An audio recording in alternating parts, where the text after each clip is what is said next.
Welcome to The Authority File, the podcast that features conversations about the life cycle of scholarly communication. I'm Bill Mickey, your host and the editorial director at Choice.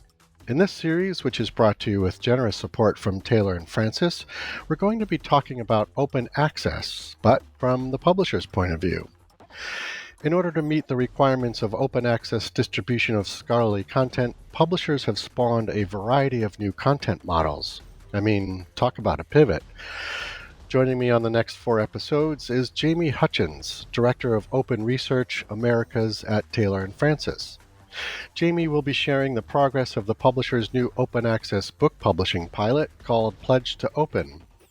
It's a collective model, meaning libraries from a variety of institutions fund the program, and when the fund meets its threshold, titles are made available open access to everyone. Jamie will be discussing that along with the program's unique combination of humanities, social sciences, and STEM titles focusing on global issues inspired by the UN's Sustainable Development Goals initiative, and how the publisher helps academic libraries navigate the transition to open access.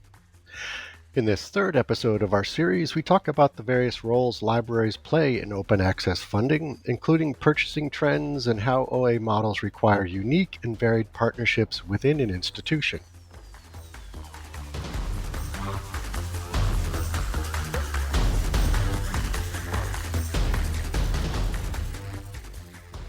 So when you're reaching out to a library to join Pledge to Open, how does that initial call go? How does how does the relationship evolve as you learn about the institution's needs and strategic plan? Yeah, we have multiple touch points with every institution. So it can come, a lead, as we call it, will be from multiple different perspectives. So many of the leads that we have are actually one-to-one. So where we already have an established relationship with those institutions. Providing information to them in a way that is really focused on the intention of the program rather than the price. Mm-hmm. And the reason I mention that is because quite often when we talk about books, especially, it's an acquisition that the library is intending to make. Even if they don't mentally or don't physically put a book onto a shelf anymore, they're thinking about acquiring the book, making it available to their entire faculty and staff. And so they buy the book. And under a collective funding model, you aren't buying a list of books. You're pledging an amount to create a fund to allow books to be published in future. Mm-hmm. And I think that's one of the challenges that's really come across is the established relationships are about buying. And here we're talking about becoming a collective, about supporting an idea.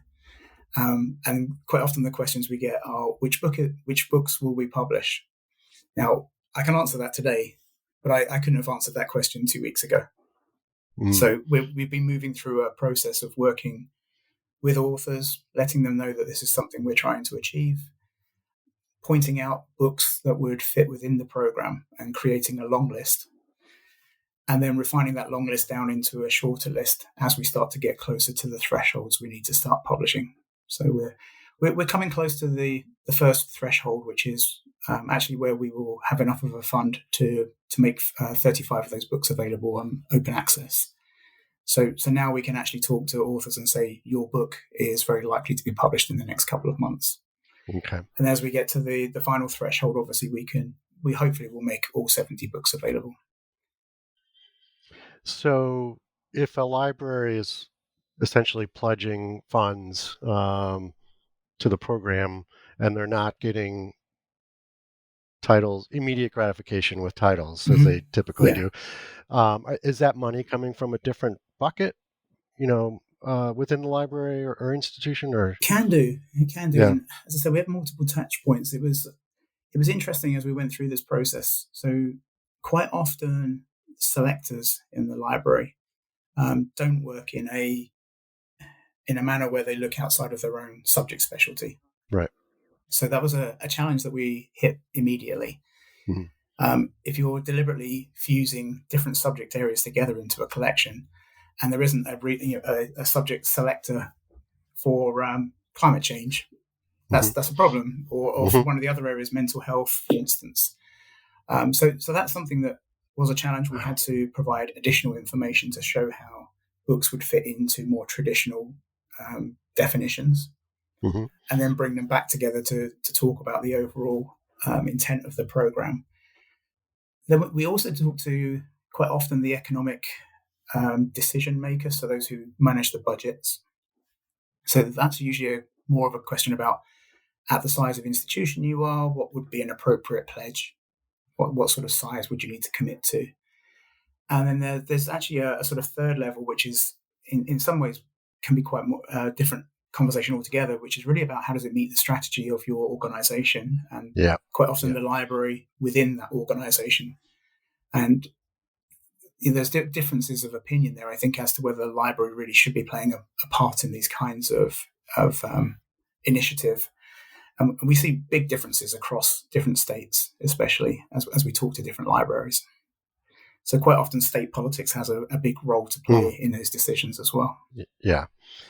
Yeah, because I was going to ask you, like, has starting and pitching Pledge to Open led to discussions with a variety of different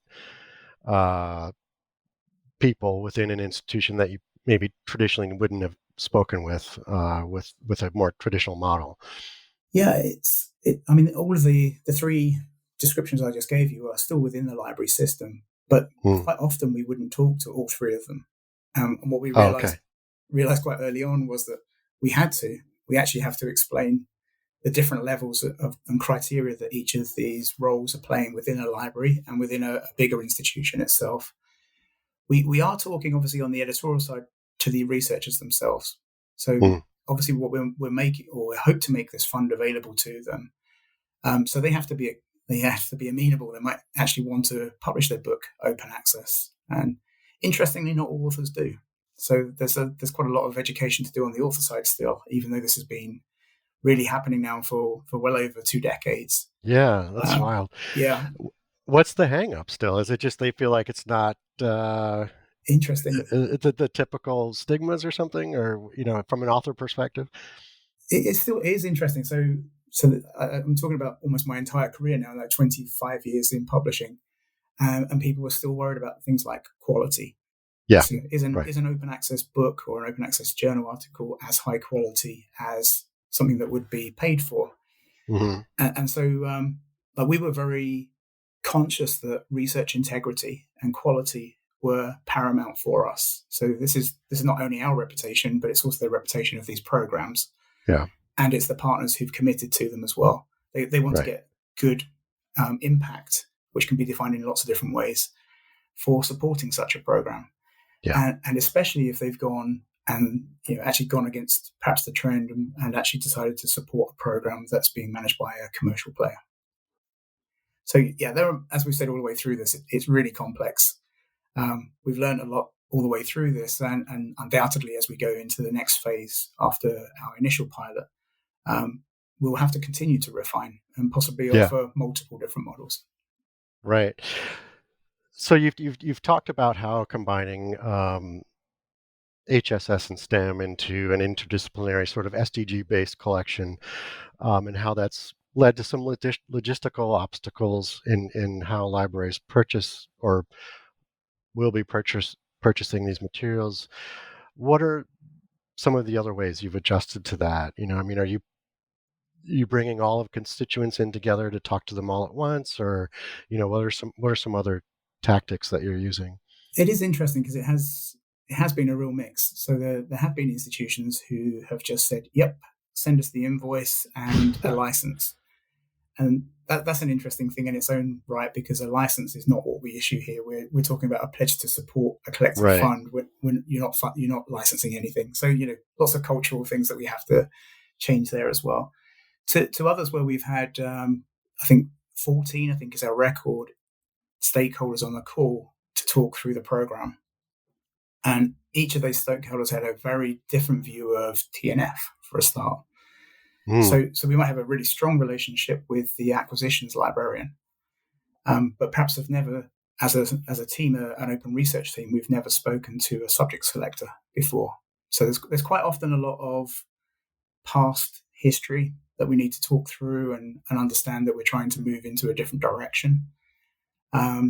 Obviously, you take your history with you, so you have to own the history that you've had. If that hasn't always been as positive as it could be, we're looking to move into a more positive environment through these kinds of actions as well. Right. The other way we're doing a lot of education, we're obviously at conferences. We attend lots of library conferences. We put on informational breakfasts. We'll do a session with other publishers as well, so that we can learn from their programs. Mm-hmm. So we're not the only publisher in this space, but we've got a different sort of unique approach to it at this point. And then obviously where we sort of try to work as well as where is there a collective learning that we can take and then deliver back to the community. So the change is not only on the publisher's behalf as well. We have to make change in terms of how researchers think about getting their content to the right audience. And then we also need to think about the library and its role in the strategy within an institution. But I think there's still like a missing element or chair at the table, if you like, for the research office, or for anybody involved, like deans of research in specific topic areas, who perhaps could have a voice in terms of how they would like to see this research reach its audience as well. Right. Yeah. So kind of related to that, I was hoping you could talk about a little bit more about the differences in funding opportunities for the humanities and social sciences versus STEM, and why the library is often the primary route for open access publishing in humanities and social sciences, for example. Yeah, well, I can use the US example right now. So obviously, we're still all focused, I think, on the outcome from the OSTP Nelson memo. Yeah, right. So there's a change in intent from a governmental level to make research and perhaps for the first time data available alongside the research in an open environment. What there wasn't within that was a new fund available to make that happen. So whether that fund came to a publisher or not is almost irrelevant. There's still new things that need to happen in order to make research more commonly available, and especially to change the way people focus on data that supports that research and how that becomes available and becomes a primary output too. So there's a huge cultural shift that needs to happen. I think in the US, there's not complete agreement that that's necessarily the right thing to do. And I was reading something just over the weekend where there's a concern about making some research available to countries that don't contribute to a global audience. Whether we're introducing an unfair competitive advantage to those particular countries that's being funded by the US, but now being made openly available. And I think there's a sense that they're benefiting from investments from the US, and they're actually moving faster than the US is picking up on the potential innovations that could come from that research. And then when you sort of look at the humanities and social science, I think it's a really unfortunate sort of position that we're in, that we understand that the humanities and social science have so much to play in terms of social and cultural importance in almost all countries, and yet aren't given the same focus or direct link to innovation and economic value that governments typically focus on when they create investment funds. So that's one of the big challenges. But specifically, though, when we look at the US, and it's different in Canada and in Latin America. So every country is different. That's right. But specifically in the US, when we look at our profile, less than 10% of the research that we publish actually acknowledges a federal fund or a funder. And that means that as a company that's 60% focused on humanities and social sciences, but only 10% of our overall publishing output actually has any acknowledgement of federal funding, you can see there's an imbalance immediately in terms of where that funding might come from. And then even more alarming, when you actually look at the sources of funding, you see some pretty alarming statements coming from some of those authors about how desperate they were to find anything available to them. Yeah. So working with a library, I think it's a focus because we have a relationship with that library. We've had those for decades. There's obviously a financial relationship as well as a strategic relationship, and we quite often have talked to them for many years through different economic crises. Obviously we all went through the pandemic not so long ago as well, and the relationship sort of changed over that time period. So it's an obvious sort of focal point for us. It's not agreed upon in every institution that the library should be the focus for open access in the future. But there's a relationship, and I think that's the key thing. There's a sense of partnership, trying to achieve common goals, even if we don't agree on the way we get there.